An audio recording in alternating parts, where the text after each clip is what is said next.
GeM cinemas நேயர்களுக்கு வணக்கம். இன்னைக்கு என்ன அப்டேட் வந்திருக்கு அப்படின்னு பார்த்தீங்கன்னா, தமிழ் சினிமாவோட முன்னணி ஹீரோவாக இருப்பவர் தான் கார்த்திக். அதாவது சூர்யா அவங்க தம்பி கார்த்திக் அப்படின்னா வந்து நிறைய பேருக்கு தெரிஞ்சுக்கலாம்.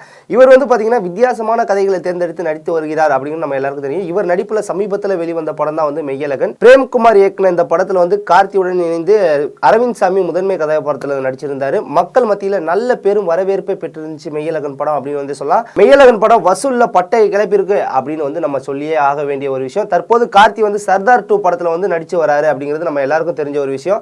கார்த்தி அடுத்து யார் படத்துல நடிப்பார் என்று நம்ம ரசிகர்கள் எல்லாம் ஆவலோட காத்துட்டு இருந்த நிலையில கார்த்தியோட 29வது படத்தோட கதைக்களம் குறித்து ஒரு அதிரடியான அப்டேட் வந்து இப்போ வெளியே இருக்கு. இந்த படம் வந்து பாத்தீங்கன்னா கடல் பின்னணியில் நடக்கிற வெறித்தனமான கேங்ஸ்டர்ஸ் கதையில உருவாக இருக்கு அப்படின்னு வந்து நம்ம சொல்லியிருக்காங்க.